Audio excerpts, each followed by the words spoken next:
So let's get to what's happening over at Amazon. That's what I wanted to talk about a good bit. So unfortunately, the union vote was not successful. The workers did not win, and the union was voted down.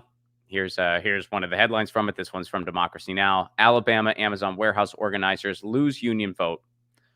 But here's what's happening. They're planning a legal challenge. So let's take a look at the headline here. In labor news, the months-long campaign to create the first ever union at a U.S. Amazon warehouse ended with the majority of workers voting no. 738 workers at Amazon's Bessemer, Alabama warehouse voted to unionize, while more than twice that number voted against. But the battle isn't over. So here's what's happening. The Retail, Wholesale, and Department Store Union, that's the union that led the drive, now they're saying that Amazon illegally interfered with the vote, and it plans to file unfair labor practice charges with the National Labor Relations Board. Activists and progressive leaders, including Senator Bernie Sanders, praised the organizers who they say will inspire similar actions at workplaces around the country. So what are they referring to? They're saying that that Amazon illegally interfered in this election, which, they do have the burden of proof. They do need to prove that. So let's see what has surfaced so far. Here is a video that we're going to go through from More Perfect Union. Here's what they tweeted. They say, breaking, More Perfect Union has obtained new details about Amazon's illegal actions to defeat the unions. The violations make it overwhelmingly likely that the NLRB will overturn the results and give workers a second election. So they're saying that basically this election... Oh, sorry. Here, hold on. I'm going to start it at the beginning for you all. But they're saying that the election was not fair. They're saying that Amazon interfered in a way that basically crossed the line. Because, there's certain things that Amazon can do that, unfortunately, they can't do anything about that. Like, Amazon can just do that, and there's nothing that workers wanting to unionize can do about it other than spread their message. And we're going to go through this video and kind of talk about the points that they bring up. But this is a video from the More Perfect Union, who is saying that the election was not fair, that Amazon interfered in an illegal way, and that they're going to have to redo this thing. So let's see what's going on here. Something suspicious happened in the middle of Amazon's union election in Bessemer, Alabama. For most of the 2-month election, mail ballots trickled in each day to the National Labor Relations Board, a few dozen at a time. But all of a sudden, on February 12, a huge batch of 251 ballots arrived at the NLRB office in Birmingham. The pace of incoming ballots went back to normal. But then, it happened again. On February 17, according to people with knowledge of the election, another huge cluster of ballots appeared at the NLRB, 350 in total, on one day. Sources say these dumps of ballots were overwhelmingly no votes against the union. What was going on here? The answer appears to be a serious attempt by Amazon to manipulate the results of the union election. So serious that it appears very likely that the National Labor Relations Board will overturn the results. And in that event, should the Retail Workers Union demand it, the NLRB could call for the election to be rerun. Why did so many no votes, roughly 20% of all votes cast, suddenly appear on 2 key dates in February? According to the RWDSU, the only plausible explanation for the vote dumps is that they were the ballots collected from the mailbox that Amazon illegally installed in the middle of the night on the campus of the Bessemer warehouse. On the second night after ballots went out in the mail, we started getting calls from workers that said, like, oh my God, they put this box up here and they're telling everybody to put their ballots in it, and we're scared. We don't want to put our ballots in there. Like, who has the keys to the box? Does Amazon have them? More Perfect Union obtained Postal Service documents about the Amazon mailbox. For no apparent reason, much of the text is redacted. But the documents show that Amazon wanted a ballot box installed as quickly as possible. And the documents discuss how to physically manipulate the box to allow for mass ballot collection. As you can imagine, that can open it up to a lot of coercion, a lot of intimidation on the part of the employer, compelling or forcing employees to come and use the ballot box that they've installed at their location. This mailbox, which Amazon installed in violation of explicit guidance from the federal government, is key to understanding how Amazon illegally coerced workers and manipulated the results of the election. We've received reports of intimidation and coercion. We've seen communications where they've essentially threatened that there would be a layoff because of the union. And that's what would be considered a hallmark violation of the act. The union election was set to begin on February 8, but Amazon had been hard at work for weeks prior to that, putting in place a systemic, coordinated effort to engineer the outcome it wanted. Amazon hired a union-busting consulting firm, Labor Information Services, to create classes that workers were forced to attend. Workers were subjected to mandatory anti-union meetings, sometimes 2 to 3 times per week. So the entire month of January, you went to one every week. Some people went to more than one a week. They'd say stuff to you like, everything's on the table when you negotiate with the union. We could take everything away. You know, you could lose your pay, your benefits. Some of those who shared with me on breaks is that they're afraid because Amazon told them in the meeting, the union buster said that if you get the union, then your benefits will be taken away. And so some of the younger people are kind of confused and have been told that the union is a bad thing. When workers asked pro-union questions, managers came back to scan their badges in an apparent effort to document pro-union workers. I asked like 3 questions to make them tell the truth. Yeah. When I got back to work, the PA came to me. I saw her pass everybody, and she came to me and she said, "Let me see your badge." She said, "Because when they scanned it in the class, yours didn't go through." So she scanned my badge and I watched her. She never scanned anybody else's badge because I was the one that brought out the question that will make them tell the truth about the raises or the union dues and stuff like that. So, all right, so let's stop it here. We're about midway through this thing. So they're claiming that the mailbox that was installed went against some of the guidelines that were put forth, that this mailbox shouldn't have been installed, and that the mailbox was used kind of as an intimidation tactic. Maybe it was kind of just right out there in the middle of the campus. Workers were worried, I guess, that they would be kind of seen and people would know how they're voting. And then other things Amazon was doing to intimidate the people voting was during these meetings, they would take down the information of people who asked questions if they were asking pro-union questions. And to my understanding, now I'm not a labor attorney, okay? I'm not a labor attorney. But to my understanding, that's where lines are being crossed. When you engage in these kind of intimidation practices, that's where you are crossing a line and there could be consequences where they might have to redo this election. As far as some of the other stuff they brought up, I think, Amazon hiring an anti-union consulting firm, there's really nothing stopping Amazon from doing that. Unfortunately, I mean, it's morally wrong, of course. But if Amazon wants to make their employees go to these meetings where you hear a bunch of anti-union rhetoric, they can do that. If they want to hire a third-party consulting firm that's blatantly anti-union, which they did, well, unfortunately, I mean, they can do that. I mean, it sucks they're able to do that. From a moral standpoint, it's absolutely appalling. But, when you're fighting for a union, that's just one of the things you have to fight against.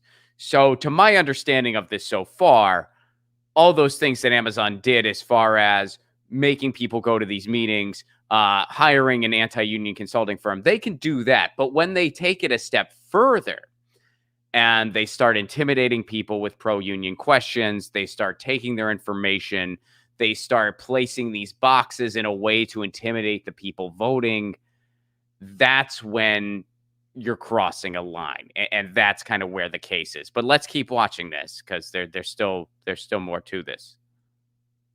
Election began. The classes were mandated by law to end, but Amazon transitioned to a new phase of its campaign. It compelled Jefferson County to change the traffic light signals outside the Bessemer warehouse to rob the union of one of its most effective messaging tactics, speaking to workers at red lights as they headed into the office warehouse. No way. Are you kidding? Jeff Bezos is a real life comic book villain. Okay. I mean, I know. Gee, Rod, tell us something we don't know. They changed the traffic lights. Wow. I mean, it's enough that there's nothing from stopping Amazon from shoving their anti-union rhetoric down their employees' throats. There's nothing from stopping them from doing that. They have way more money than their workers have. They have way more power. They have every single advantage. They can dangle people's jobs in front of them. They can take advantage of people working paycheck to paycheck and say, hey, you might lose everything if you go for this union. Rhetoric-wise, there's not much stopping them. The only thing that they can't do is blatantly intimidate people and try to intimidate them to vote a certain way. And gee, at least allow them to communicate their side of things. And Amazon even put a hold to that, to the point where they changed traffic lights. I've watched some of this. I haven't watched all of it. So this is my first time seeing the traffic light part. But you guys get what they did there. They changed traffic lights so that people on the side of the union, workers who wanted to unionize, couldn't pass out their literature there to other people coming to work. They couldn't get that face-to-face interaction. They changed the traffic lights to do that. Did you ever wonder, like, what if they just would treat workers? I mean, think about all the money Amazon spends to do this. Think about all the money. They hire this consulting firm. They make employees attend these anti-union propaganda campaigns, which is what they are. That's what. Think about all the money they're spending doing that. All the time that these workers are spending in these anti-union meetings, that's productivity that Amazon is losing. And I'm not saying this to, rah-rah capital. I'm saying this because this is just hateful at this point. Amazon, like this doesn't even make sense from the bean counter capitalist perspective. Amazon just hates their workers that much. They just hate their workers that much that they'd rather spend money and resources to prevent having their lives get better. This is capitalism, baby. This is capitalism. All right, so let's watch the rest of this. I think at this point, it's safe to say lines were crossed. This goes far beyond, okay, they just had some anti-union rhetoric. Well, they're allowed to do that. There's nothing you could do about that, unfortunately. Oh, and they hired this consulting firm. Well, they could do that. There's nothing you can do about that. Companies do that all the time. Walmart does it. Amazon does it. But when they go as far as to intimidate the people, then they're crossing a line. All right, so let's see. Meanwhile, Amazon pummeled workers with anti-union messaging via text messages, Twitch ads, and notes on bathroom stalls and break rooms. Do it without dues, Amazon propaganda explained. Every time we go to the bathroom in your stall, in the men's bathroom, as soon as you go to the stall, you got an anti-union flyer right there in front of you. You got flyers in the break room. You got when you walking in and walking out, you got big banners saying early vote, vote no. When the election began on February 8th, Amazon deployed a concerted misinformation campaign targeted at its employees. We've seen Amazon try to confuse people by telling them they needed to vote by March 1st, even though the deadline was March 29th. And the reason for that was to try to get people to cast their ballots right after the captive audience meetings and before they've had an opportunity to engage with the union. Amazon felt if workers could be forced to vote quickly, they were likely to vote no. And once they voted no, they were not allowed to go back and change their vote. That's where the mailbox strategy came into play. If Amazon wanted workers to vote early, they needed a way to coerce and compel them to submit their ballots. Not only have I never seen a company install or have a mailbox installed on their property for purposes of mail ballot election, I've never even heard of a company asking for such a thing. Amazon initially asked the National Labor Relations Board if they could install a ballot drop box in the warehouse. The request was denied. When the request was denied. So they did something they weren't supposed to do. This went against the election guidelines. that were set forth. So this mailbox was set in a certain place. It was meant to intimidate workers. It was meant to get them to vote as early as possible. And this was kind of against the agreed upon rules. Amazon did it anyway. Went ahead and just disregarded what the board had said to them and installed it themselves. It's the first time I've seen it. And in fact, when I've talked to some of my management side friends on the other side, they're all flabbergasted by what really is pretty audacious on the part of Amazon. On the second night of the vote, February 9th, the mailbox suddenly appeared, just steps from the entrance to the warehouse. For workers, it's twofold. It's number one, if I'm a pro-union supporter and I'm putting my ballot in this box, is Amazon going to know that? Are they going to track it? Are they going to steal it? What's going to happen to my ballot once it gets here? And for those that maybe necessarily wouldn't have voted, maybe they were just kind of impartial to the idea and want to support their co-workers, but they also don't know a lot about the union. But now they've got this manager that's saying, hey, I've noticed you haven't voted yet. You didn't bring your ballot to the box.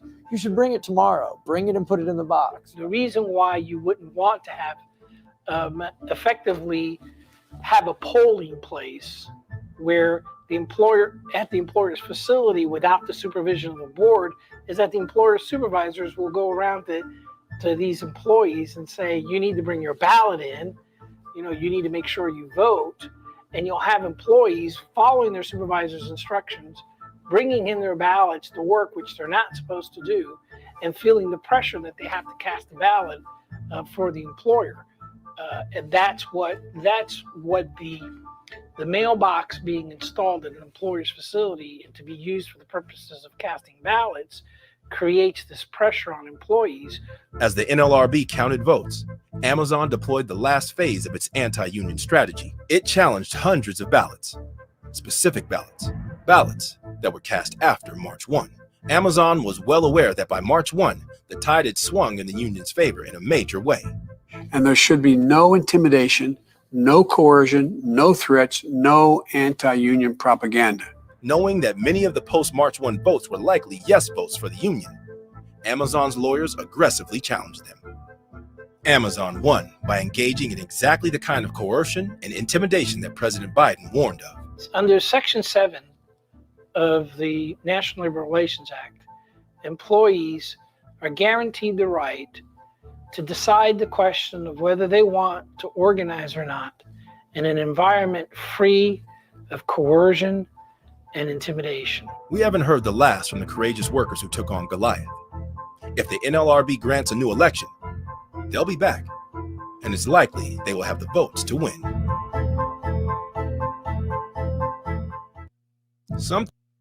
All right. Well, interesting summary, huh? So again, and this is, I'm not a labor attorney, but the way I see it, some of the things they're bringing up are things that, yes, Amazon can do. They're allowed to make their employees attend meetings, as far as I know, that they can require meetings where they give their anti-union side of it. And they can, unfortunately, use all the anti-union propaganda that they want. They can hire that outside consulting firm like they did. And they can, and even the stuff like in the bathroom stalls and stuff like that, it's obnoxious, sure. But I don't really think there's anything you could do to stop Amazon from doing something like that. Where the lines were crossed is when you go into that realm of coercion, as they pointed out, and intimidation. Now, where is that line? Of course, that line's blurry. It's not, a black and white thing. It's a very gray area. But I think it's safe to say that line is crossed if somebody has a question and you take down their info. You get in their face. You take down their info if they're asking a pro-union question versus an anti-union question. I think that line is crossed when you mislead your workers about when the deadline to turn in the ballots is, and you try to get them in sooner. I think that line is crossed when you say, we want to have our own mailbox and we want it to be in prominent display. And they agree that, no, that's kind of intimidating workers. You can't do that. And then Amazon does it anyway. And as that one attorney pointed out, something like that's never happened before. So you have these powerful people telling the workers, hey, turn in your ballot, and turn it in right here, and turn it in by this date. And it's a date earlier than they have to turn it in. And they have to turn it in plain sight. There's probably employees who were scared they're going to turn in their ballot. Someone's going to notice. They're going to go see what that ballot says. And they're going to go see how that worker voted. And unfortunately, there aren't a lot of worker protections. It's very ironic that there's not a lot of worker protections because there's no union. So it makes it that much more difficult to try to get a union. Because guess what? If your supervisor or someone more powerful finds out you voted for the union and they didn't want you to, they can make your life miserable. And there's not much you can do about it, unfortunately. So I think it's safe to say when you factor in everything here that, yeah, this was not a fair election. That Amazon intimidated their workers in a way that was illegal. That they crossed a line on several different occasions. They can have their anti-union rhetoric. And the other thing they did, changing the frickin' traffic lights.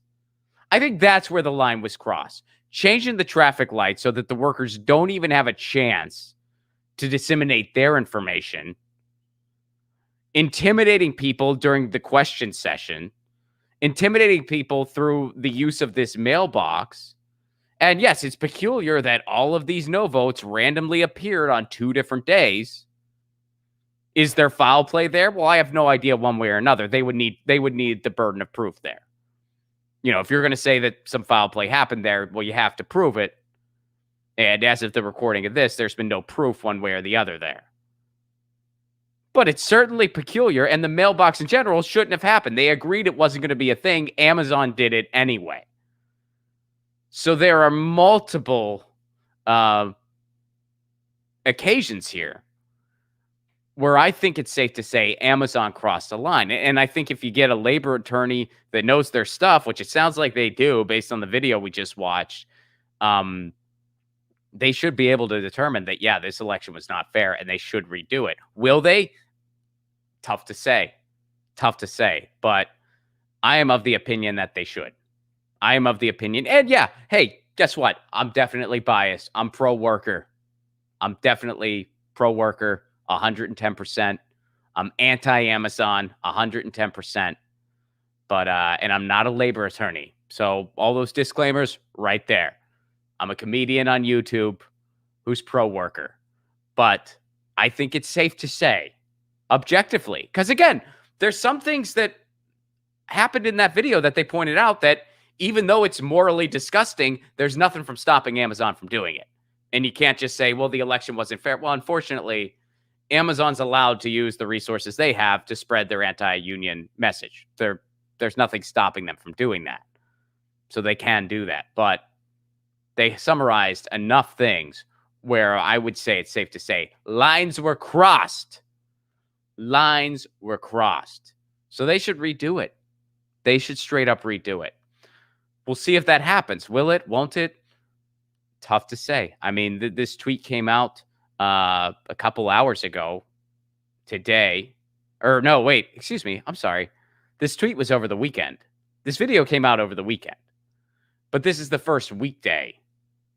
The first weekday that they're addressing this. So I think it's, if they redo this thing, it'll probably take a little while. It's not like that's something they're just going to be like, all right, you're right, redo it, vote today. There'll be a process. There'll be a review process, and you're going to hear from both sides. You're going to hear from the labor board. You're going to hear from the labor attorneys, and you're going to hear from the PR stooges over at Amazon, which are a bunch of people who got marketing degrees and decided they're fine to use their power for evil. They're fine with that. They're fine with that. And you know what? It's going big picture here in the United States. And just for the record, I don't begrudge any worker for how they voted. I'm not going to fault any worker who voted no, because we all know what's really happening here. What's really happening is these people are overworked. They are underpaid. And many of them are probably living paycheck to paycheck, if not all of them. And on a weekly basis, they get propaganda shoved down their throats saying, hey, you vote for this union, you might lose everything. You might lose everything. And then Amazon goes a step further. It's not enough that they can just shove their anti-union propaganda down people's throats as often as they want. And they have this big high-level consulting firm helping them do it when all the workers have are their fellow workers who are trying to get the message out, who are trying to combat decades and decades of anti-union propaganda, which we've seen in the United States. It's bad enough that Amazon can't just accept the fact that they have every advantage and at least play somewhat fair. I mean, it's not fair, but it's like at least not illegal. But they can't even do that. They have to go the extra mile and intimidate and coerce people and do things that they agreed they wouldn't do, that they're going to do it anyway to intimidate people. Amazon has to go that extra mile. They have to go that extra mile and can't even be... So hopefully they get another shot at this. Hopefully they do. And here in the United States, going big picture, we have this... because of years and years of conditioning, and we're talking going back to probably since the 40s, really, we have this odd mindset in the United States where your job is some kind of charitable thing for you, where you should be so happy you have this job. And you should be so happy that and you're just going to be stuck with nothing if you complain. And that is bullshit. You shouldn't be happy to have your employer. Your employer should be happy to have you. We live under capitalism in the United States in its most brutal form, although all capitalism is in its most brutal form because that's what capitalism is. It's just at times there are a little more checks and balances than others. But capitalism is just brutal in general. But when you live in a capitalistic society, nobody's just creating a job out of the goodness of their heart. At least not something like an Amazon or a Walmart. They're not just creating a job because they feel like it. They're creating a job because they need it. They need that labor. They need what you, the worker, produce. They need it. So they should be happy to have you, not the other way around. And you should be compensated fairly and justly, which means you get a living wage, decent benefits. And then for the most part, everybody wins. They get the labor that they need. You have a decent job, the world keeps spinning. But no, because of the greed of these corporations, they can't have that.